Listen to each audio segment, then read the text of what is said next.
Oke teman-teman, malam ini kita akan memulai kajian Rabu malam kita dengan mengulang kembali materi yang pernah kita sampaikan beberapa tahun yang lalu tentang tajdidun niyah, memperbaharui niat. Kita akan bahas tentang min ajaibil ikhlas, di antara keajaiban-keajaiban ikhlas. Apa pentingnya niat dalam kehidupan kita? Bukan hanya dalam sholat dan ritual, tapi dalam kehidupan kita. Terus bagaimana ikhlas itu bisa merubah sesuatu yang sedang kita alami, baik itu musibah ataupun itu anugerah.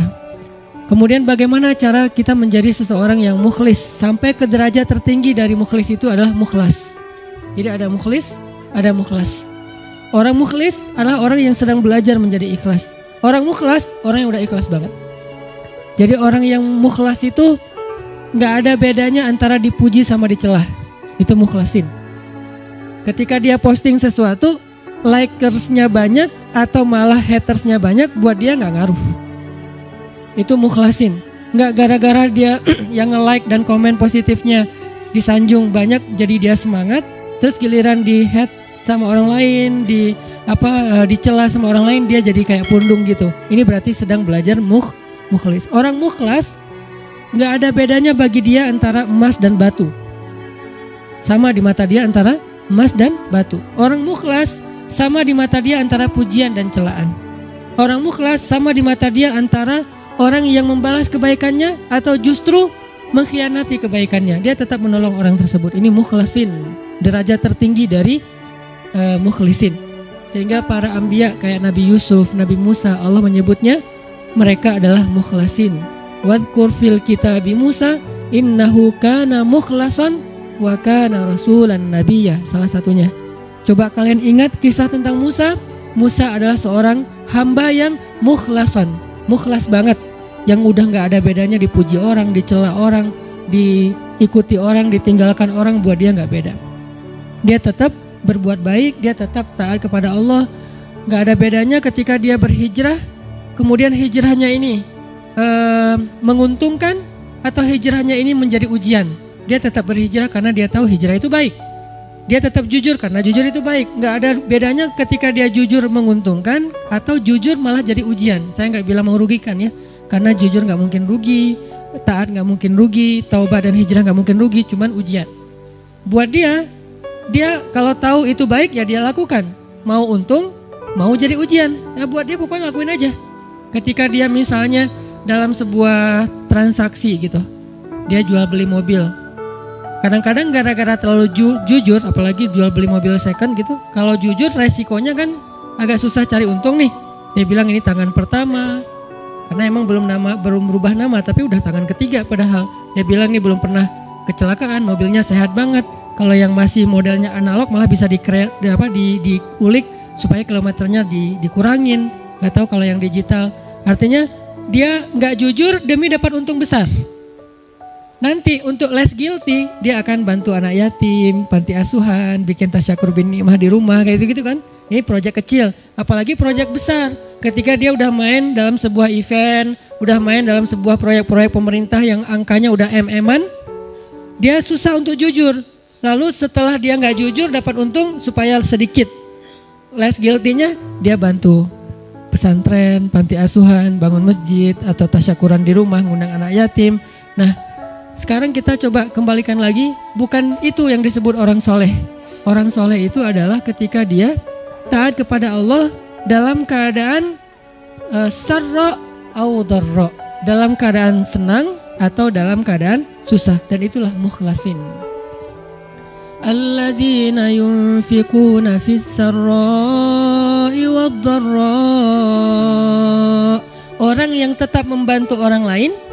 Yunfik itu kan bukan hanya ngeluarin duit ya, tapi inti dari yunfik atau infak itu adalah ngebantu orang. Kalau kita ngeluarin duit tapi nggak membantu orang, itu namanya juga yunfik. Tapi yunfik untuk dirinya, karena infak dalam bahasa Arab itu mengeluarkan harta. Cuman identiknya mengeluarkan harta di sini artinya bantu orang lain. Dia tetap bantu orang lain. Fis sarra au darra. Fis sarra ketika dia lapang rezekinya, Audharra ketika dia juga lagi terlilit hutang, dia juga lagi susah, dia juga belum makan tapi ngasih makan orang lain. Ini ringan. Yang berat itu adalah ketika ujiannya perasaan. Dia tetap bantu orang itu walaupun orang itu mungkin melupakan kebaikan dia. Dia tetap bantu orang itu walaupun orang itu adalah pernah nge-unfollow dia. Dia bantu orang itu walaupun orang itu ngeblok dia. Yang lebih berat lagi, dia bantu orang itu walaupun orang itu pernah mutusin dia. Dan saya juga belum kalau itu.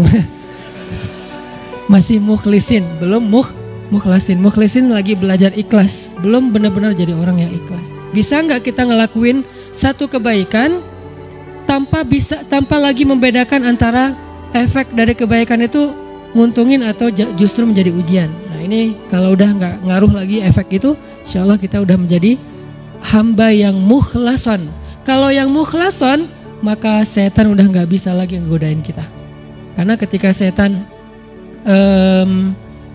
berakad dengan Allah setelah Allah memarahinya gara-gara nggak mau sujud kepada Adam, kemudian kata setan, akan saya goda hamba-hambamu selama saya masih ada di dunia, kecuali hambamu yang mukhlason.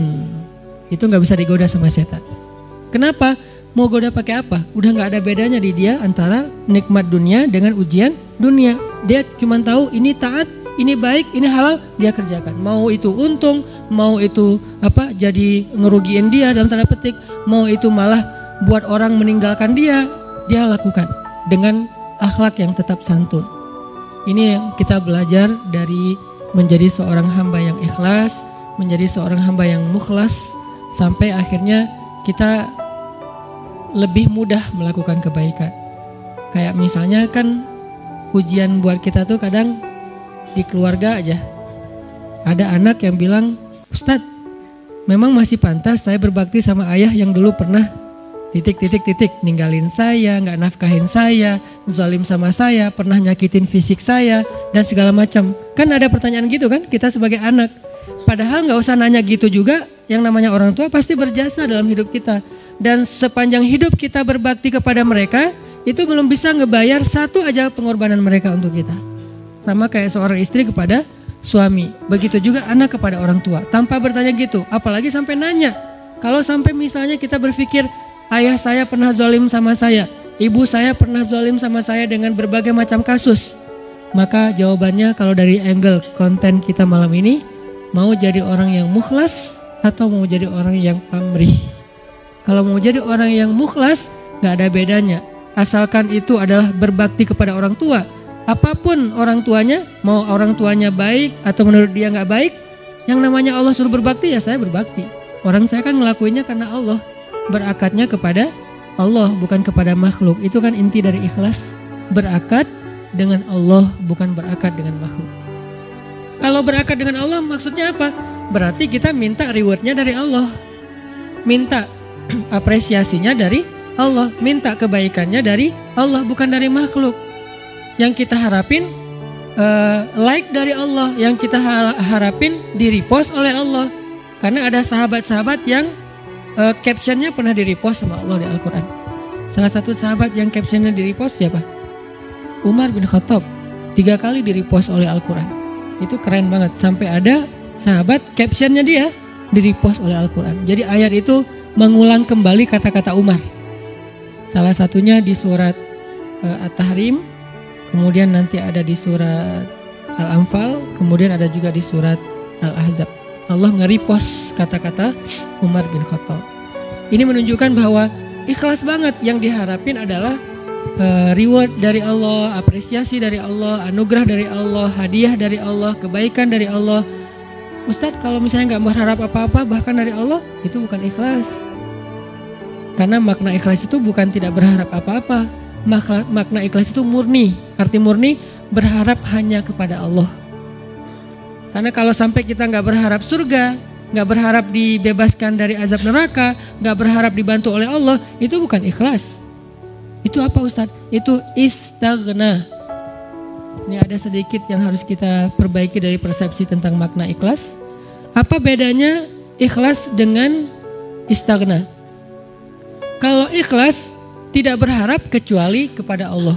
Kalau ke Allah dia berharap surga. Allah sendiri yang menjanjikan kan. Wa'adallahu alladhina amanu misalnya, wa basyiril ladzina amanu wa amilus solihat anna lahum jannat. Ayat kayak gitu kan banyak banget di Al-Qur'an ya. Allah menyediakan untuk mereka ampunan, Allah menyediakan untuk mereka surga, Allah menyediakan untuk mereka kebaikan. Wa may yattaqillaha yaj'al lahu makhraja wa yarzuqhu min haitsu la yahtasib, yukaffir anhu sayyiati wa yu'dhim lahu ajra, yaj'al lahu min amrihi yusra. Ayatnya banyak banget. Kalau Allah udah nawar-nawarin terus kita bilang, "Dah saya mah enggak butuh itu." Itu namanya istagna. Istagna arti bahasanya merasa enggak butuh. Terjemahan lebih umumnya lagi, sombong. Jadi kalau kita enggak berharap apa-apa ke Allah, justru Allah tuh enggak suka. Bukan Allah salut. Hebat ya hamba ini ya, ngelakuin kebaikan enggak berharap apa-apa. Enggak. Itu Allah enggak suka. Kalau kita ke teman, kita suka. Karena ketika dia berharap sesuatu ke kita jadi beban. Kalau Allah itu enggak jadi beban. Jangan samakan Allah dengan makhluk. Ketika kita berharap terus Allah jadi beban. Ntar dulu saya mau cuti, kenapa? Bebannya banyak banget, semua orang berdoa ke saya. Kan gak gitu Allah. Masa ketika kita berdoa Allah jadi beban? Bukankah Allah berfirman, Kullu kulla yaumin huwa fi sya'an. Setiap hari Allah sibuk, walaupun sibuk, wala ya'uduhu hifzuhuma. Allah gak pernah kerepotan. Wala ya'uduhu hifzuhuma. Allah gak pernah kerepotan untuk memelihara, menjaga dan memberikan hak huma, langit dan bumi dan apa yang ada di dalamnya. Jadi ikhlas itu bukan gak berharap apa-apa teman-teman. Ikhlas itu tidak berharap kecuali kepada Allah saja. Ke Allah berharap surga. Ya Allah beri saya surga. Sampai Nabi bilang, kalau kalian minta surga, mintalah surga Firdaus yang paling tinggi. Jadi puncaknya Firdaus. Apakah Nabi kurang ikhlas? Bukankah ikhlas kita belajarnya dari Nabi? Adakah yang lebih baik ikhlasnya daripada Nabi? Tidak ada. Bahkan para anbiya pun belajarnya kepada Rasulullah seandainya mereka sezaman. Bukti mereka Nabi lebih baik dari mereka apa? Semua Nabi itu nggak mention Nabi Muhammad. Semua Nabi dari mulai Nabi Adam, Nuh, apalagi Rasul ya, Nuh, Musa, Ibrahim, semua Nabi dan Rasul pernah mention tentang @Muhammad_Abdullah. Semua pernah mention di postingan mereka. Bahkan banyak kayak Musa sering, Nabi Ibrahim bahkan dalam doa-doa beliau nggak mention Nabi kan. Sehingga Nabi Muhammad itu udah dikenal dari sejak zaman Nabi Adam. Kapan ya Muhammad datang? Lewat satu zaman belum muncul. Lewat zaman kedua, kapan ya Muhammad yang dimention itu datang? Jadi setiap umat yang soleh pasti nungguin Rasulullah loh. Umat Nabi Adam nungguin Nabi Muhammad, umat Nabi Nuh nungguin Nabi Muhammad. Tapi mereka tahu bahwa Nabi ini akan muncul, cuman nggak tahu kapannya. Ternyata beruntungnya kita, beliau muncul dan kita menjadi umatnya. Yang pengen jadi umat Nabi Muhammad itu bukan cuma kita teman-teman. Semua umat Nabi itu pengen jadi umat Nabi Muhammad. Walaupun mereka gak bilang, aduh nyesel jadi umat Nabi Musa. Gak gitu juga sih. Mereka menghargai Musa, cuman mereka juga kayak berandai-andai punya wish gitu ya. Bisa gak ya jadi umat Nabi Muhammad? Kenapa? Karena Nabi Muhammad ini paling keren, paling luar biasa. Ya Sayyidul Anam. Bukan cuma Sayyidul Anbiya, Sayyidul Anam, pemimpinnya semua manusia. Bahkan malaikat juga ikut kepada Rasulullah SAW gitu. Para Anbiya sholat di Masjid Al-Aqsa diimamin oleh Rasulullah SAW. Jadi nggak ada orang yang lebih baik dalam masalah agama daripada Rasul. Kalau Nabi mengajarkan kita tentang mengharapkan kebaikan kepada Allah dan itu masuk dalam bagian ikhlas, berarti kalau ada orang yang gak mengharapkan lalu merasa paling ikhlas, ini pasti ada yang miss nih tentang pemahamannya. Enggak, tetap berharap, ya Allah masukkan saya ke surga. Bahkan doa kita sebelum kita salam, salah satu yang diajarkan apa? Allahumma inni a'udzubika min azabi jahannam wa min azabil qabr wa min fitnatil mahya wal mamat wa min syiddatil wa min syarri fitnatil masiihid dajjal. Atau doa yang dibaca sama Bilal terus di like sama Nabi itu apa? Yang diposting sama Bilal. Allahumma inni as'aluka ridhaka wal jannah wa a'udzubika min sakhatika wan nar. Itu kan postingan Bilal ya. Yang first like-nya malah Rasulullah. Lalu yang lain pas ngeliat Rasulullah nge-like pada nge-like juga. Akhirnya malah di save gitu postingan Bilal dan dihafal. Kemudian di repost sampai zaman kita sekarang. Isinya apa itu? Meminta dan berlindung. Berarti mengharapkan kan? Meminta berarti mengharapkan surga dan ridho Allah. Berlindung berarti mengharapkan terbebas dari neraka dan dan kemarahan Allah. Ini berarti ikhlas. Jadi kalau kamu kenapa puasa? Biar ujian nasionalnya lancar. Oh nggak ikhlas tuh. Ikhlas kalau berharapnya ke Allah. Kenapa tahajud? Biar nilainya bagus. Ikhlas kalau berharapnya ke Allah. Kenapa ini? Karena ini. Kenapa ini? Baik urusan dunia maupun urusan akhirat selama halal ya. Karena kalau kenapa sekarang kamu rajin tahajud? Biar gua bisa dagangannya laku. Padahal dalam berdagang dia banyak curang. Ini nih agak klise nih. Klise sekali ya. Mirip-mirip dengan orang Khawarij di zaman sahabat. Sampai Nabi bilang gini, ini klisenya Khawarij ya. Kalau di zaman kita menurut sebagian besar ulama dan saya sepakat dengan itu seperti ISIS. Klisenya Khawarij itu apa? Kata Nabi, kalau kalian membandingkan ibadah kalian dengan ibadah mereka, maka kalian akan meremehkan ibadah kalian. Saking ibadah orang Khawarij itu luar biasa. Itu soleh banget dari sisi ibadah ya. Taat banget, rajin ibadah banget. Sampai di zaman sahabat ada orang Khawarij lagi selesai perang, mereka istirahat di bawah sebuah pohon korma, duduk di atas kepala para sahabat. Jadi ada sahabat yang dipenggal kepalanya, mereka duduk di atas kepala sahabat yang habis dipenggal, istirahat, tiba-tiba jatuh buah kurma. Pas buah kurma jatuh, temannya ngambil. Kata temannya yang lagi duduk di atas kepala sahabat bilang, jangan makan, itu kan bukan hak kita, karena kita belum minta izin kepada pemilik. Giliran satu butir kurma, mereka mikirin halal haram, tapi di bawah mereka lagi didudukin kepalanya para sahabat yang dijamin masuk surga. Klise kan? Ini yang sering terjadi. Kadang-kadang kita dari satu sisi ahli ibadah, malam tahajud, siang puasa, tapi komen di sosial media masih istilahnya gibah, buka aib, apa-apa segala macam. Ini berarti kita kayak agak sedikit aneh gitu kesolehannya. Nah, termasuk orang yang pengen jadi orang baik tapi gak mengharapkan apa-apa. Sampai ada syair, dan saya agak kurang setuju dengan syair ini, mengatakan, ya Allah kalau saya berbuat baik karena pengen surga, tutuplah pintu surga itu dari saya. Gitu kan ya. Kalau saya beribadah karena takut neraka, masukkanlah saya ke dalam neraka. Saya melakukan itu hanya karena cinta. Terkesan hub, al-khauf, dan ar-roja itu tiga hal yang bertentangan. Padahal tiga hal ini tiga-tiganya bagian dari iman. Hub, cinta, bagian dari iman. Kita harus mencintai Allah lebih dari segalanya. Khauf, takut kepada Allah, bagian dari iman. Sampai Nabi mengatakan, Ra'sul hikmah makhafatullah. Puncaknya orang yang berilmu itu takut sama Allah. Jadi orang yang paling takut pada Allah, yang paling banyak berilmu. Innama yakhshallaha min ibadihi al-ulama. Orang yang paling takut kepada Allah di antara hambanya adalah orang yang berilmu.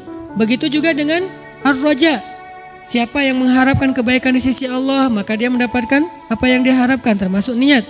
Maka yang paling tepat di antara makna ikhlas, ikhlas itu tidak berharap kecuali hanya kepada Allah. Kalau berharap kepada Allah, itu semuanya ikhlas. Kalau nggak berharap apa-apa dari Allah, namanya istaghna. Dan ayat tentang istaghna, kalla innal insana la yatgha ar-ra'ahu istaghna. Manusia itu akan banyak berbuat dosa ketika dia merasa dirinya serba cukup, nggak butuh lagi kepada Allah SWT. Insyaallah nanti kita lanjutkan setelah sholat isya. Teman-teman sekalian, kita lanjutkan tentang pembahasan min ajaibil ikhlas, di antara keajaiban ikhlas. Dan tadi kita membahas tentang arti ikhlas itu apa. Ternyata ikhlas itu bukan gak berharap apa-apa kepada Allah, seolah-olah kita gak merasa butuh kepada Allah. Padahal justru berharap kepada Allah, bergantung kepada Allah, meminta kepada Allah, itu bagian dari ibadah. Jadi kalau kita pengen dapat banyak pahala ibadah, doa aja yang sering. Karena berdoa itu adalah ibadah. Dan Nabi yang paling banyak berdoa itu salah satunya Nabi Ibrahim. Dan kita baca di dalam Al-Quran gimana doa-doa Ibrahim yang sangat luar biasa. Sehingga Ibrahim dikenal dengan istilah awwahun, hamba yang awwah. Arti awwah itu da'a, arti da'a banyak berdoa. Jadi kalau Ibrahim aja Allah sayang banget kepada beliau karena suka berdoa, berarti doa itu adalah ibadah. Dan Allah gak akan repot sama sekali kalau kita minta. Request kita sebanyak apapun ke Allah gak repot sama sekali. Bahkan kadang-kadang kita meminta sesuatu yang menurut logika kita udah gak mungkin, buat Allah juga bukan sesuatu yang berat. Gak akan Allah terganggu, kamu kalau minta ngira-ngira dong gitu. Masa minta sesuatu yang udah gak mungkin lagi dikabulkan? Enggak, karena ala kulli syai'in qadir, gak ada batasan. Allah maha kuasa atas segala sesuatu. Justru dengan meminta kita lagi belajar iman loh teman-teman. Meminta itu belajar iman, kayak kita lagi mau jalan, naik kendaraan atau naik pesawat. Begitu dia mau take off, Bismillahirrahmanirrahim, ya Allah mudah-mudahan selamat kalau bahasa kita ya. Itu kan belajar bergantung ke Allah. Justru orang yang gak meminta ke Allah, gak bergantung ke Allah, itu istaghna, sombong. Memangnya kita yakin take off ini akan berhasil, akan sukses. Apalagi landing, itu lebih berat lagi tuh. Selalu deg-degan saya kalau udah landing. Apalagi kalau yang misalnya pesawatnya agak kecil, terus cuacanya gak bagus, landingnya sampai gak terlalu mulus gitu, itu kan resikonya tinggi. Sehingga pas lagi landing, doanya mungkin 3 kali lipat pas dari take off gitu. Kalau take off doanya subhanallah sakharana haza, kalau landing sampai yasinan, ayat kursi, ar-rahman. Kenapa? Karena bergantung kepada Allah. Loh kok pas lagi kayak gitu berdoa, ya ke siapa lagi coba kita berlindung, ke siapa lagi kita bergantung, ke siapa lagi kita berharap. Itu bagian dari iman. Jadi makin sering berdoa, kita makin sering belajar gantung, kayak manja gitu ke Allah. Dan emang harusnya kayak gitu, manja banget sama Allah. Ya Allah nih gimana ya, ya Allah saya ada ini, ya Allah ada itu. Terus saja setiap hari itu laporan ke Allah, dia dikit-dikit nge-mention Allah, dikit-dikit angkat tangan. Allah sayang banget sama hamba yang kayak gitu. Justru kalau hamba ngerasa, ini mah masih bisa dikerjain sendiri, ntar aja kalau udah susah baru minta sama Allah. Allah gak suka yang kayak gitu, itu bukan mandiri, itu istaghna, sombong. Masa hal yang sepele aja minta ke Allah. Nabi bilang, mintalah kepada Allah walaupun garam. Garam aja mau masak minta ke Allah, walaupun sederhana mungkin bahasanya. Ustadz, garam itu bukan minta ke Allah, beli ke warung, ke Alfamart, bukan minta ke Allah. Mungkin beli bisa juga dapat garam dengan seizin Allah pastinya. Tapi kita jadi nggak belajar iman, kita nggak dapat pahala. Apa susahnya sih tinggal bilang ya Allah ini kurang garam, Bismillah, jalan aja nyari garam. Dapat garam, ada 2 orang, yang satu beli garam di warung tanpa Bismillah, yang kedua beli garam di warung dengan Bismillah. Dua-duanya dapat garam, tapi yang kedua dapat plus pahala, iman, makin disayang sama Allah. Siapa tahu lewat masakan yang dia masak dengan Bismillah itu rasa cinta Allah tanamkan dalam hati suaminya. Kalau belum punya suami, siapa tahu itu calon mertuanya. Kan kata Nabi, di balik nama Allah selalu ada kebaikan kan? Jadi kalau kita bilang Bismillah gak ada ruginya. Tinggal kita bilang, ya Allah kurang garam, Bismillah, cari aja garam di warung. Yang kedua, dianggap itu mah gak perlu Bismillah juga dapat. Yang namanya garam gampang carinya. Ya, dua-duanya dapat garam, dua-duanya masukin garam ke dalam masakan itu. Tapi yang satu berkah, yang satu tidak berkah. Segala sesuatu yang dilibatkan nama Allah di dalamnya, kata Nabi, Allah munculkan kebaikan atau keberkahan. Segala sesuatu yang tidak ada nama Allah, Allah cabut keberkahannya. Jadi bukan hanya masalah makanan yang kita makan teman-teman, tapi apa kebaikan setelah itu yang kita dapetin. Sehingga kalau misalnya kita ngerasa mampu pun secara logika sederhana, mudah, tetap pakai nama Allah. Tetap minta sama Allah. Karena yang kita minta bukan yang mudah itu doang, tapi apa yang setelah itu. Kita jalan naik motor, cuman deket doang ke rumah teman atau kemana gitu yang mungkin bahkan kadang-kadang gak perlu takut ada razia atau apa. Karena terlalu dekat gitu. Atau di kampung gak pakai helm juga, walaupun ini bukan saya gak nganjurin ya. Kan banyak tuh realitasnya kayak gitu ya. Lupa Bismillah, giliran yang jalannya biasa pakai razia. Bismillahirrahmanirrahim, Bismillahirrahmanirrahim, Auzubillahi min polisi misalnya. Sampai doanya macam-macam gitu kan ya. Kenapa? Karena dianggap itu beresiko. Giliran yang ringan-ringan enggak. Jangan lihat itunya doang, lihat apa setelahnya. Jangan-jangan pas kita nggak baca bismillah emang nggak ada kejadian apa-apa. Tapi kita lupa, mungkin harusnya kita dapat kebaikan loh. Tapi gara-gara nggak baca bismillah kita nggak dapat kebaikan. Walaupun nggak dapat musibah. Siapa tahu pas lagi kita jalan harusnya tadi Allah udah naruh kayak kita main game kan suka ditaruh kayak bonus-bonus gitu nyawa atau apalah ya. Terus kalau pas lewat nyamber dapat naik gitu nyawanya dapat 1 strip, dapat 2 strip. Nah kalau nggak baca bismillah kita nggak dapat itu tapi pulang tetap selamat. Akhirnya kita pikir nggak ngaruh juga nggak baca bismillah. Nggak, jangan lihat kejadian itu aja tapi lihat apa setelahnya. Siapa tahu dengan baca bismillah, bukan siapa tahu sih yakin dengan baca bismillah kita dapat kebaikan yang kita min haitsu la yahtasib, yang kita nggak pernah tahu, nggak pernah duga. Yang kayak cerita saya dulu dapat alhamdulillah beli rumah gara-gara sholat asar di masjid Cihanjuang yang sekarang dekat rumah. Kenapa bisa kayak gitu? Mana saya tahu ada yang akan jual rumah di masjid lagi sholat asar. Kalau bukan karena Allah yang ngatur banget kan segala sesuatu teh. Jadi minta sama Allah. Berharaplah kebaikan-kebaikan sebanyak apapun dari Allah itu nggak ngerugiin Allah. Sampai Nabi mengatakan seandainya semua makhluk, semua manusia dari mulai Adam sampai manusia terakhir berkumpul sekaligus lalu mereka semuanya meminta kepada Allah kebaikan dan pertolongan, maka Allah memberikan semua permintaan mereka dikabulkan satu persatu sesuai dengan hajatnya, maka semua itu tidak mengurangi kebesaran Allah walaupun sekecil satu tetes air yang dicelupkan dengan ujung jarum ke dalam lautan. Sama sekali gak berkurang. Apa repotnya buat Allah? Ini berhala udah ngumpul semua, bukan sealatif loh. Dari Nabi Adam sampai manusia terakhir ngumpul, numplek semuanya ya Allah, ya Allah, ya Allah, semuanya teriak minta kepada Allah dan Allah kabulkan satu-satu masing-masing dikabulkan sampai beres hajatnya.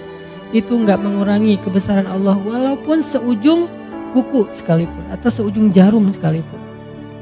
Jadi keliru kalau kita memahami seolah-olah Allah jadi repot gara-gara kita minta terus. Nggak enak minta sama Allah terus, mending kita beribadah aja jangan banyak minta, malu. Enggak, justru Allah kalau kita minta Allah malu nggak ngasih. Kan kata Nabi, Allah itu malu kalau hambanya mengangkat kedua tangannya dan meminta yang baik untuk tidak mengabulkan Allah itu malu, pasti dikabulkan sama Allah. Bahkan yang mustahil menurut kita. Mustahil menurut kita, iya. Minta aja sama Allah, enggak namanya minta sama Allah apa susahnya sih? Tinggal bikin aja standar. Ya Allah, standar saya tingginya sekian, kulitnya warnanya ini, wajahnya enggak perlu pakai foundation yang udah kinclong. Bibirnya jarak dari 1 kilo kelihatan merahnya saking orangnya tuh kayak natural banget cantiknya kayak Aisyah. Ya Allah saya pengen gitu banget. Agak-agak mustahil mungkin menurut kita ya. Tahu diri lah ya. Ya kayaknya mustahil sih Allah. Tapi kan buat Allah gak ada yang mustahil. Buat saya itu mustahil, gak mungkin. Tapi buat Allah siapa tahu bisa. Dan pasti bisa. Yakin 100% bisa. Kok bisa Ustaz? Emang Ustaz dapat? Dapat dong. Kalau saya bilang enggak, ntar gak dibukain pintu. Insya Allah pasti dapat teman-teman. Kalau misalnya gak dikasih di dunia, dikasih di akhirat yang pasti dikasih. Ustadz, kenapa gak dikasih di dunia? Daripada kita kaget, terus daripada kita lagi akhirnya jadi fitnah, kita gak sanggup menanggung punya pasangan secantik bidadari, banyak banget yang ngelirik dia, tiba-tiba followersnya naik kan kita sendiri yang repot kan. Nah, akhirnya dikasih yang kita sanggup menanggung kecantikan itu. Sehingga kita gak terabaikan dari hal yang lain, gak bikin kita sombong. Coba kalau terlalu keren malah bikin kita sombong. Kalau yang terlalu biasa bikin kita bingung. Ya udah yang tengah-tengah aja, sesuai dengan kebutuhan kita. Nanti di akhirat baru dikasih sesuai dengan kita. Ya Allah kok sekarang saya dapatnya keren gini ya Allah. Kan kamu dulu mintanya gini. Siapa dia? Pasangan halal kita di dunia yang Allah make upin lagi nanti di akhirat. Make up dunia aja bisa berubah orang yang kan banyak tuh di Instagram yang viral gitu kan. 2 foto kan ya. Ini yang asli, ini hasil make up. Atau 3 asli make up editan. Yang ketiga paling keren kan. Nah kebayang gak editan di dunia aja pakai apps itu bisa sekeren itu. Gimana editan akhirat? Allah yang edit. Jadi juru riasnya tuh langsung Allah yang ciptakan pas dibangkitkan dari kubur. Bulu mata udah lentik, Kamu siapa? Kan aku. Kok udah berubah, bulu mata udah lentik, alis udah bertaut, nggak lurus gini kayak balok ya, bertaut gitu. Udah keren pokoknya. Minta aja lah, apa susahnya sih minta sama Allah, tinggal ya Allah saya gini. Bukan hanya dalam masalah jodoh, dalam masalah rezeki. Minta aja yang banyak. Kenapa takut meminta yang baik-baik dari Allah? Ya Allah jadikan saya orang kaya, tapi orang kaya yang dermawan. Jangan kaya kayak Qarun, tapi kaya kayak misalnya Nabi Ayub. Kayanya ya, bukan sakitnya. Diperjelas, takutnya nanti dikasih. Kamu pengen kayak Nabi Ayub, tuh sakit aja 17 tahun. Ya Allah bagian itu saya lupa bilang. Kalau doa juga kadang-kadang harus hati-hati gitu.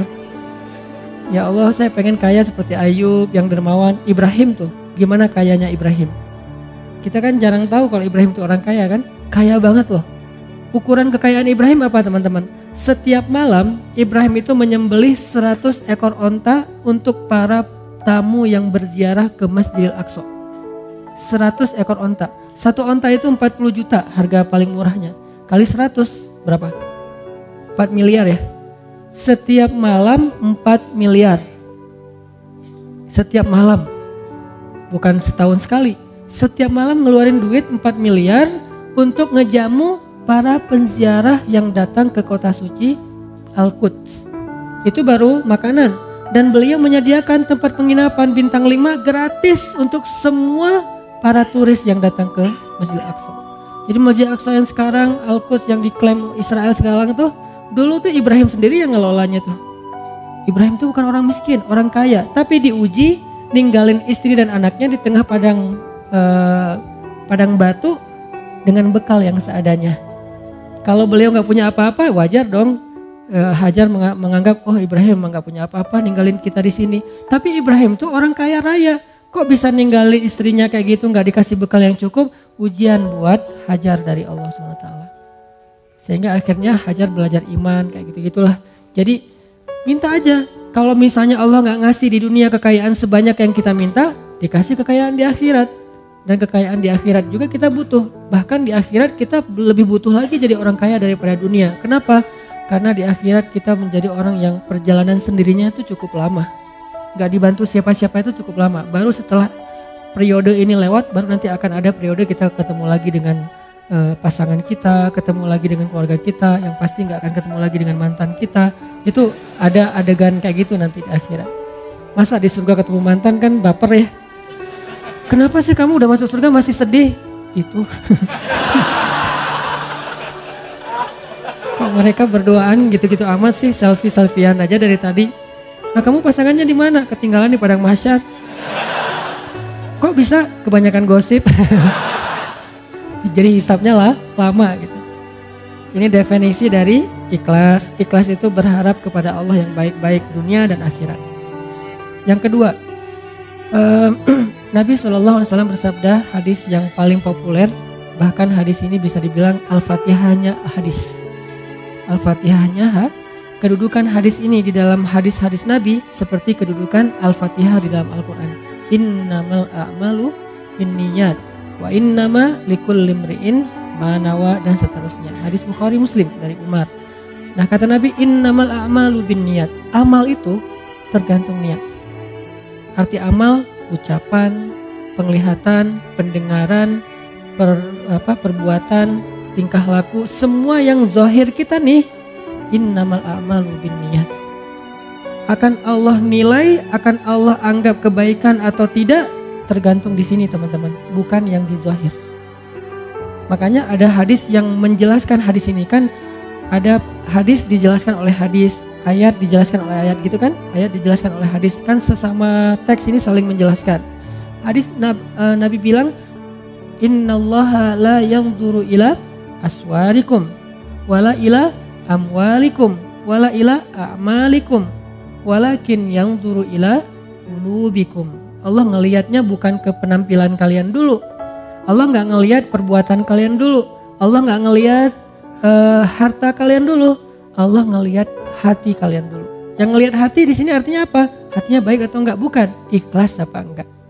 Itu maksud dari Allah ngelihat hati dulu. Sehingga kalau misalnya kita mau dihargai oleh Allah, diberikan balasan kebaikan oleh Allah, ini dulu yang harus kita islah. Disebut dengan istilah Tajdidun niat, perbaharui niat. Kenapa perbaharui niat? Karena niat ikhlas itu dijaga teman-teman, nggak cuma di awal. Ada orang di awal ikhlas, tapi di tengah riya. Lawan dari ikhlas itu by the way riya. Ada di awal ikhlas, di tengah ikhlas, di akhir riya. Ada di awal ikhlas, di tengah ikhlas, di akhir ikhlas, setelah beberapa tahun riya. Begitu sekali dia riya, hangus habis semua kebaikan dari apa yang kita udah lakuin. Contoh, kan kita tuh bukan tipe orang yang insya Allah levelnya di awal udah riya ya. Insya Allah tuh bukan kita, nggak mungkin kita mau tilawah, dengerin gua tilawah riya ya.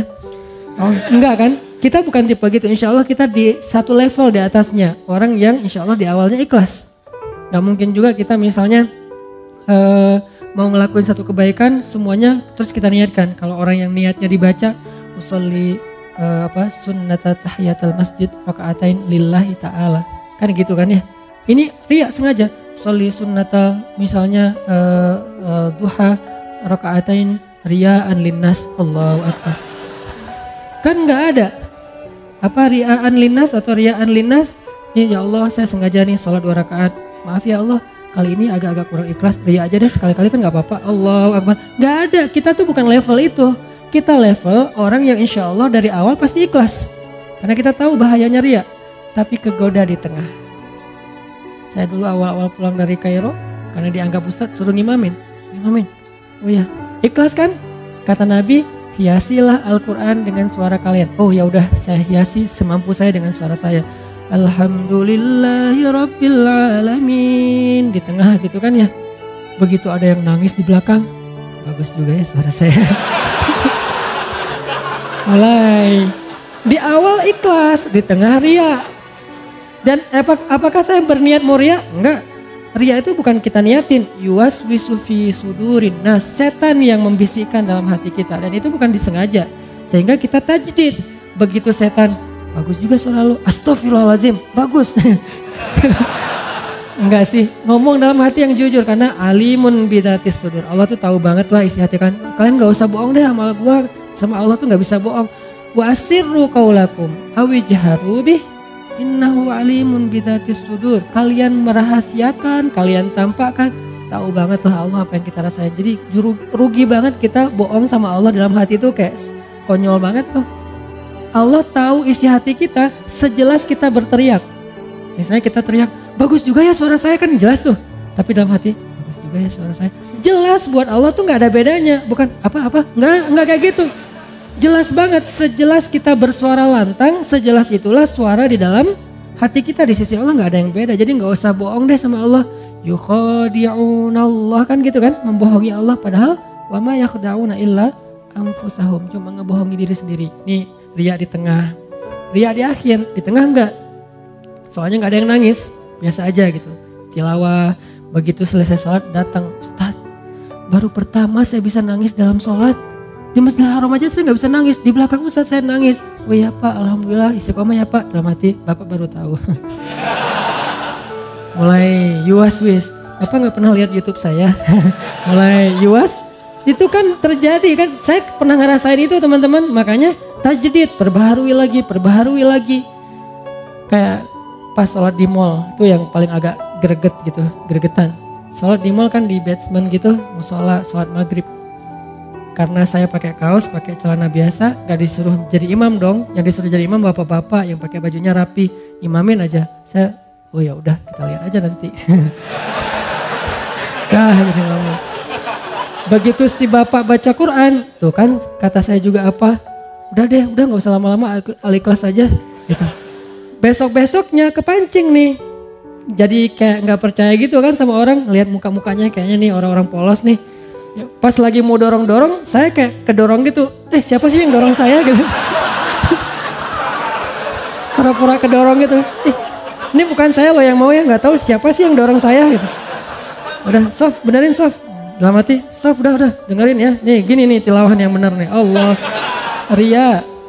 Mau saya baca 1 juz, 10 juz, 30 juz. 1 huruf pun gak ada nilainya di mata Allah. Innamal a'malu binniyat. Dan gak bisa saya bohong sama Allah. Bohong ke manusia mungkin bisa. Saya kayak bacanya kayak khusyuk banget. Orang-orang sampai kagum gitu, respect. Masya Allah ya suaranya, bacaannya luar biasa. Pasti dari hati nih, karena kerasa di hati. Kata dia. Tapi kan Allah tahu. Ya, tapi Allah maha menutupi aib. Allah gak mau buka. Enak aja lo ngomong. Enggak. Allah baru buka aib nanti di akhirat. Di dunia gak akan Allah buka. Allah menjaga aib kita. Supaya apa? Supaya kita perbaiki diri. Allah dia ngomongnya gitu, berangga, astagfirullahaladzim, tajdidin niyah, perbaharui lagi niatnya, perbaharui. Ini pengennya karena Allah. Datang setan tuh gak akan lepas kita, dia pegang erat-erat tuh. Setan gak mau ngelepas kita sampai kapan? Sampai mukhlasin, gak ada bedanya lagi tadi pujian atau celaan, baru dia akan nyerah. Tapi kan kelas kita masih mukhlisin ya, itu juga kalau mampu.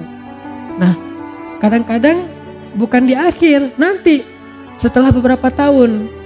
Nah kayak misalnya kita tahajud, udah 10 tahun nih tahajud, tiba-tiba ada teman kita mancing, gimana ya biar bisa tahajud, susah banget, saya udah masang 10 alarm gak kebangun, udah tidur di lantai biar cepat bangun malah lebih nyenyak tidurnya. Gimana sih cara biar tahajud, saya udah olahraga siang harinya biar malamnya tidur awal jadi cepat bangun, tetap aja olahraga tidur ya tidur, gak bangun-bangun. Gimana ya caranya? Kita kepancing, awalnya niatnya ikhlas juga, pengen sharing, pengen ngasih semangat. Sebetulnya sih tahajud itu gampang kalau udah jadi habit, gitu.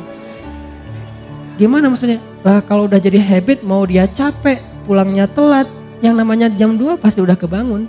Biar jadi habit berapa lama? Ya standarnya sih 10 tahun. Kalau kamu gimana? Ya alhamdulillah 10 tahun. Habis semuanya. 1 malam pun gak ada nilainya, coba. Sayang banget kan? Ria itu menghanguskan semua amal kita yang kita riakan seperti api menghanguskan kayu sampai jadi debu. Gak bernilai lagi, gak bisa dipakai apa-apa. Tapi ria ini sepele banget, halus banget, gak berasa. Dia muncul tanpa kita niatkan, gak ada niat kita pengen ria pastinya, gak mau. Lu tanya dong ke gue tentang tahajud biar gue bisa ria. Gak mungkin kan, gak ada kayak gitu, dia kepancing oleh orang lain. Lebih parah lagi kadang-kadang kepancingnya justru karena celaan. Kita dipancing oleh orang-orang yang gak menghargai kita. Lu gak tahu ya, kayak misalnya seorang istri, suaminya misalnya kayak ngerasa paling banyak berjasa sendiri, paling banyak berbuat, paling penting di rumah itu. Akhirnya istrinya, tahu gak sih kerjaan saya di rumah ngapain aja? Disebutin satu persatu pengorbanannya, kebaikannya. Gara-gara kepancing oleh suami, habis semuanya.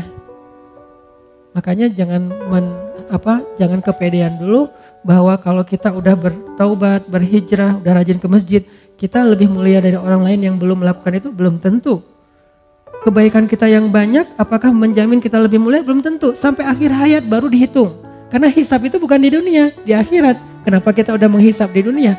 Arti menghisab udah langsung bikin nilai. Bahwa saya lebih baik dari kamu, bahwa saya lebih mulia dari kamu. Ngapain kita katakan itu? Padahal kita belum wafat. Kok masih belum bisa disimpulkan Ustaz? Bukankah nanti di akhir hayat bisa aja semuanya jadi hangus gara-gara ria? Seorang kakek ngumpulin keluarganya pas lagi sakit keras. Anaknya, cucunya, menantunya. Nah, cucu-cucu semuanya jangan tinggalin sholat ya. Ya kek, alhamdulillah kakek udah 40 tahun gak pernah tinggal sholat, habis sholatnya. Kamu kalau udah mampu segera haji. Karena kalau udah tua susah haji. Kakek dulu haji itu udah susah. Untungnya kakek orangnya semangatnya tinggi. Jadi walaupun susah dilakonin juga. Alhamdulillah udah 15 kali haji. Habis hajinya. Tilawah minimal sehari 1 juz ya tilawahnya. Alhamdulillah udah 20 tahun. Kakek itu gara-gara ikut program apa gitu. Setiap hari bisa 1 juz. Akhirnya kakek udah 20 tahun gak pernah tinggal tilawah 1 hari 1 juz. Habis semuanya. Padahal bentar lagi mau meninggal. Rugi kan? Begitu bangkit, ya Allah amal saya mana? Habis. Kapan habisnya? Detik-detik terakhir. Makanya jangan langsung menyimpulkan. La tuzakku anfusakum kata Allah. Janganlah kalian menganggap diri kalian suci atau lebih mulia daripada orang lain. Tapi bersyukur atas kebaikan, hidayah, taubat, amal soleh ini. Ya itu berarti kita menghargai Allah, bukan memuliakan diri sendiri. Ini jadi amal itu sangat tergantung kepada apa yang ada di dalam hati kita. Ada orang yang dengan lisannya ngomong baik, tapi di sisi Allah itu bukan kebaikan. Contoh, wa minan nasi may yaqulu amanna billahi wa bil yaumil akhir. Ada manusia Allah nggak mau nyebut orang beriman karena tidak beriman. Ada orang bilang amanna billahi wa bil yaumil akhir. Kami beriman kepada Allah, kami beriman kepada hari akhir. Declare. Dia posting. Dia bilang kami beriman kepada Allah dan hari akhir. Allah komen. Kata Allah apa? Wa ma hum bimu'minin. Mereka tidak beriman. Padahal udah ngomong, kok masih ditolak sama Allah? Alasannya apa? Fi qulubihim marad. Di hati mereka ada penyakit. Apa penyakitnya? Khida, riya. Mereka tidak mengatakan itu kecuali untuk mendapatkan simpatik dari manusia, bukan dari Allah. Berarti ucapan doang belum tentu. Kita astagfirullah, astagfirullah, astagfirullah, astagfirullah. Ucapan kan? Kalau nggak benar dari hati bahwa kita benar-benar menyesali dosa, maka Allah menilai sesuai dengan hati kita. Siapa tahu kita istighfar hanya pengen disebut sebagai ahli istighfar. Astagfirullah, astagfirullah, astagfirullah. Begitu ada orang dekat dengan kita, astagfirullahaladzim, astagfirullah, astagfirullah. Makin kencang istighfarnya. Perasaan tadi pelan-pelan biasa-biasa aja. Kenapa jadi lebay gitu? Karena ada orang kanan kiri. Gitu juga dengan sholat. Begitu sholat sendiri cepet-cepetan. Gitu sholat berjamaah baru juga takbir. Allah. Dari mana juga bacaan sholat adanya gitu kan ya. Saking menghayati. Kenapa? Karena dia dilihat orang lain. Allah tahu banget lah yang gitu-gitu, gak usah acting deh di depan Allah. Begitu kita acting, Allah bilang fi qulubihim marad. Yang masalah itu bukan zahir kamu. Berdiri takbir kamu itu udah sifat sholat Nabi. Naruh ininya sifat sholat Nabi. Berdirinya sifat sholat Nabi. Bacaannya bacaan Nabi. Kenapa bacaan Nabi? Di hari ini Nabi baca surat ini. Sholat ini Nabi baca surat ini. Sampai sedetail itu. Rukunya itu benar-benar bisa naruh air dan gak tumpah. Saking sifat sholat ruku Nabi. Sujudnya bisa masuk anak kambing. Keren bangetlah zahirnya. Tapi kalau dalam hatinya dia berpikir, nih kalian lihat nih, ini baru sifat sholat Nabi. Kalian belajar sama saya, habis semuanya tuh. Kenapa? Fi qulubihim marad. Hatinya ada riya. Jadi Allah innamal a'malu binniyat, maksudnya yang Allah nilai pertama ini dulu. Kalau ininya benar, zahirnya ada kurang-kurang dikit, Allah sempurnakan. Kalau zahirnya sempurna, di sini kurang, Allah hilangkan. Allah anggap gak ada apa-apa, gak ada kebaikan apapun, gak ada nilai. Jadi tergantung di sini ternyata. Kan ada kisah orang yang pengen sedekah, diam-diam kan, tiga kali salah. Dia bilang, ya Allah, nanti kalau udah malamnya larut, orang semuanya pada tidur, saya baru mau sedekah. Ini berarti dia sedekahnya kan diam-diam ya, gak ada yang lihat ya, ikhlas gitu. Karena ada dulu cicitnya Nabi, Ali bin Husain Zainal Abidin. Beliau itu kalau mau ngasih sedekah ke orang miskin, tunggu sampai semua orang dalam kampung itu tidur. Begitu orang udah pada tidur, baru keluarlah Ali bin Husain bawa roti, naruh di depan rumah orang-orang miskin. Terus pulang aja. Dan gak mungkin juga orang miskin pakai CCTV kan. Jadi dia tahu gak ada yang lihat, ditaruh. Pulang, pagi-pagi orang miskin buka pintu, ada kantong di dalamnya roti. Setiap malam kayak gitu. Dan gak ada yang tahu kalau itu Ali bin Husain. Kapan taunya? Begitu Ali bin Husain Zainal Abidin wafat, udah gak ada lagi roti di depan rumah orang miskin. Baru orang mengatakan berarti selama ini yang ngasih adalah Ali bin Husain Zainal Abidin. Saking merahasiakan amal, biar Allah dan saya aja yang tahu. Kita berdua aja ya, Allah yang tahu, yang lain gak usah. Itu romantis banget loh sama Allah. Jadi kalau ada yang ngomong, tuh gak pernah sedekah, ya Allah dia gak tahu. Biar kita aja sama Allah yang tahu, itu keren loh. Jadi ada amal yang biar jadi rahasia. Kan kalau ada rahasia tuh jadi terkesan akrab ya. Kayak romantis gitu kan. Kayak kita misalnya dengan orang-orang khusus, sahabat kita, geng kita. Kan kita punya rahasia yang orang lain gak tahu kan. Jadi kalau ada orang yang ngomongin macam-macam, kita ngelirik dia aja sambil senyum-senyum. Dia gak tahu kan. Nah ini dengan Allah juga harusnya ada kayak gitu. Walaupun gak mungkin semua amal pastinya. Masa ke masjid kita gak ada yang tahu. Berarti ke masjidnya pas gak lagi azan. Kamu ngapain jam 12 ke masjid? Saya sholat jamaahnya gak ada yang tahu, ikhlas. Gak ada azan juga. Tapi kalau misalnya sholat jamaahnya pas azan, ya pasti orang tahu lah. Dia tuh rajin sholat jamaah. Ya itu di luar kemampuan kita. Bagian itu kita tajdidun niyah. Tapi yang lain yang masih bisa dirahasiain, rahasiain. Karena ada ulama dulu tuh merahasiakan ibadah malamnya sampai 40 tahun gak ada yang tahu kalau dia tuh tahajud. Jadi orang bilang dia tuh gak pernah tahajud. Padahal dia tahajud. Kok orang gak ada yang tahu? Caranya kalau orang masih melek dia biasa-biasa aja. Begitu dia pas orang lagi melek dia tidur. Begitu orang tidur dia bangun. Dia lagi sholat pas orang balik badan, karena orang tidur juga gerak ya. Pas orang balik badan dia langsung khawatir gitu, ya Allah ketahuan. Ternyata dia cuma balik badan, lanjutin.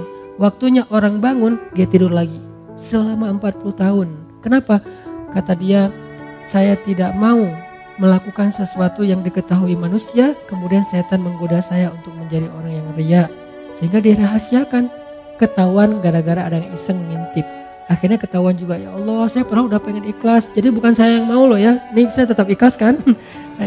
Ikhlas tapi riya. Jadi riya terhadap ikhlas. Ini unik. Ada orang yang riya terhadap ikhlas. Lo kenapa gak pernah melakukan tahajud?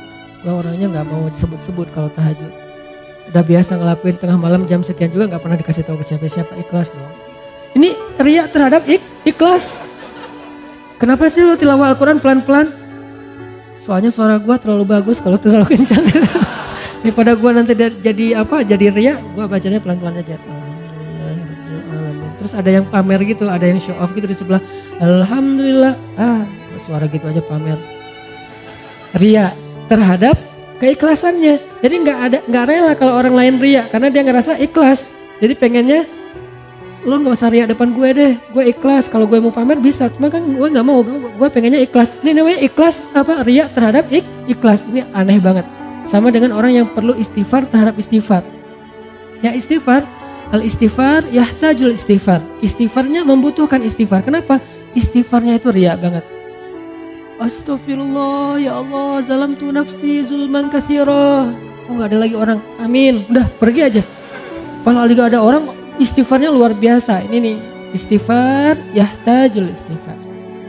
Istighfar yang membutuhkan istighfar. Jadi ada laki-laki, dia sedekah, ya Allah malam ini saya pengen sedekah ke orang pertama yang saya temuin di luar rumah. Malam-malam, kayak kita mungkin jam 12 malam dia keluar, ketemu seorang laki-laki, ngasih aja, pergi.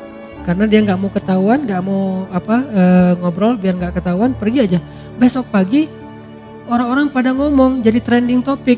Kata orang-orang, semalam ada pencuri dapat sedekah. Dia langsung ngerasa gitu, bukan kegeeran karena dia doang yang sedekah kan. Astagfirullahaladzim, berarti sedekah saya salah semalam buat pencuri. Ya Allah, saya ulangi deh, ntar malam saya perbaiki. Maaf ya Allah. Malam kedua dia keluar lagi, diam-diam gak ada orang, jalan nyari siapa yang bisa dibantu. Lewat seorang cewek, kasih, neng, langsung pergi. Besok pagi orang-orang ngomong, semalam seorang pezina dapat sedekah. Astagfirullahaladzim, salah lagi 2 kali. Dan ini ceritanya bukan fiksi, hadis dalam bentuk kisah. Malam ketiga dia keluar lagi, ketemu orang kasih, pergi. Besok orang mengatakan, semalam ada orang paling kaya di kampung ini dapat sedekah. Astagfirullah, 3 kali salah. Malam keempat dia tidur, Allah utus malaikat menjelma dalam mimpinya. Ini namanya mimpi yang baik, ilham dari Allah. Malaikat itu bilang, fulan sedekah kamu 3 kali, mungkin kamu pikir salah, tapi Allah terima karena dia ikhlas. Yang pertama, sedekah kamu kepada pencuri membuat dia tidak jadi mencuri karena sudah mendapatkan apa yang dia butuhkan. Sedekah kamu kepada pezina membuat dia tidak jadi menjual tubuhnya karena dia sudah mendapatkan apa yang dia butuhkan. Dan yang ketiga, sedekah kamu ke orang kaya telah menyadarkan dia dari sifat kikir sehingga sekarang dia menjadi orang kaya yang dermawan. Lihat, amal zahirnya gak sempurna tapi batinnya sempurna. Akhirnya Allah perbaiki. Ada orang amal zahirnya sempurna, batinnya rusak, Allah rusak. Siapa? Hadis tentang 3 orang yang pertama masuk neraka. Dihisap sama malaikat, ya Allah ini keren banget nih amalnya. Apa? Dia adalah seorang penghafal Quran 30 juz dengan riwayat mutawatir 10 qiraat. Keren banget nih ya Allah. Mau masuk surga mana? Kata Allah, tempatnya di neraka kata Allah. Malaikat aja sampai heran karena malaikat kan gak tahu isi hati ya. Mereka cuma mencatat yang zahir doang. Allah yang tahu isi hati. Malaikat nanya, ya Allah salah dia apa? Kan dia ahli Al-Quran, rajin membaca, rajin menghafal, pembawa Al-Quran kemana-mana. Kata Allah, karena dia tidak menghafal Al-Quran untuk aku, dia menghafal Al-Quran untuk dikenal sebagai qori, hafiz. Sempurnakan amalnya, tapi rusak isi hatinya, sehingga rusak semua pahalanya. Yang kedua, orang yang dermawan. Ya Allah ini rajin banget sedekah, setiap hari sedekah. Kata Allah, tempatnya di neraka. Kata malaikat, kenapa ya Allah? Dia tidak bersedekah untuk aku, dia bersedekah untuk disebut jawad, orang yang dermawan. Habis lagi, padahal sedekahnya udah sempurna. Yang paling parah tuh yang ketiga, di lehernya masih ada bekas luka karena terbunuh dalam peperangan. Malaikat kagum gitu, respect. Wah ini keren banget ya Allah, ini orang yang syahid, orang yang mujahid, orang yang berjihad. Kata Allah, tempatnya di neraka malaikat. Kata malaikat, kenapa ya Allah? Dia tidak berjihad untuk aku, dia berjihad untuk disebut syuja, sang pemberani, seorang pahlawan. Lihat, zahirnya sempurna, batinnya rusak, maka rusak. Zahirnya kurang-kurang dikit, batinnya sempurna, maka sempurna. Innamal a'malu binniyat. Ini maksud dari kalimat ini. Insyaallah pekan depan kita lanjutkan kalimat wa innama likulli imri'in ma nawa. Apa artinya? Jadi per kalimat kita bahas, kita bedah, dan mulai tahun ini setelah lebaran ini kita akan membahas, mungkin akan sedikit nambah grade-nya ya. Pakai lebih banyak hadis, lebih banyak ayat supaya kita mulai punya basic yang kuat tentang Islam kita. Insyaallah tetap dalam bentuk booster motivasi. Jadi innamal a'malu binniyat, amal kita itu bukan yang zahir dulu yang Allah nilai, tapi isi hati dulu yang Allah nilai. Perbaiki niat, tajdidun niyah. Jaga amal kita dengan menjaga niat. Kita mungkin mudah menjaganya di awal. Bagaimana dengan di tengah ketika sedang melakukannya? Bagaimana dengan di akhir, apresiasi atau celaan orang setelahnya? Bagaimana setelah beberapa tahun setelah kita merasa bahwa ini keren banget, kita istiqomah? Itu akan sangat berpengaruh. Mungkin amal kita banyak, tapi belum tentu semuanya sampai kepada Allah. Dari sekian banyak amal yang kita lakukan, cuma sedikit mungkin yang sampai kepada Allah. Yang sedikit itu hanya yang gampang-gampang, yang ringan-ringan. Kenapa? Cuman itu yang kita gak bisa riya. Mau riyain apa? Bacanya Al-Ikhlas. Tapi giliran bacanya surat-surat yang susah, riya kan? Nah justru kadang-kadang yang sampai itu yang ringan-ringan, yang sepele-sepele, yang kita gak bisa riya ke siapa-siapa. Orang juga lebih baik dari kita. Mungkin cuman itu yang sampai ke hadapan Allah. Sedangkan yang susah kita lakuin malah gak sampai. Kenapa? Mungkin di awal, di tengah, di akhir ikhlas, tapi after years akhirnya kita riya. Mudah-mudahan Allah menjaga amal kita dengan menjaga hati kita. Ya muqallibal qulub, tsabbit qulubana. Ya Allah yang membolak-balikan hati, tetapkanlah hati kami dalam keikhlasan. Rabbana la tuzigh qulubana ba'da idh hadaitana. Ya Allah, jangan gelincirkan hati kami condong kepada keburukan setelah Engkau beri petunjuk. Ya musarrifal qulub, sarrif qulubana ila ta'atik. Wahai yang mengalihkan hati, alihkanlah hati kami kepada ketaatan kepadamu. Allahumma habbib ilainal iman wa zayyinhu fi qulubina wa karrih ilainal kufra wal fusuqa wal isyan waj'alna minar rasyidin. Ya Allah, jadikan kami cinta kepada iman dan amal soleh, dan jadikan rasa cinta itu indah di dalam hati kami, dan jadikan kami benci kepada kekufuran, kedurhakaan dan dosa, dan jadikanlah kami termasuk orang yang mendapatkan petunjuk. Allahumma ighfir lana wa liwalidayna. Ya Allah, ampunkan dosa-dosa kami, ampunkan dosa kedua orang tua kami. Jika ada kebaikan-kebaikan yang kami lakukan, maka alirkanlah juga pahala itu kepada kedua orang tua kami. Karena tidaklah kami mendapatkan satu kebaikan kecuali itu kami tahu dari orang tua kami, diajarkan oleh orang tua kami, dibesarkan oleh orang tua kami. Maka pahalailah kedua orang tua kami atas setiap kebaikan yang kami lakukan. Rabbana atina fid dunya hasanah wa fil akhirati hasanah wa qina azabannar. Subhanakallahumma wa bihamdika asyhadu an la ilaha illa anta astaghfiruka wa atubu ilaik. Assalamualaikum warahmatullahi wabarakatuh.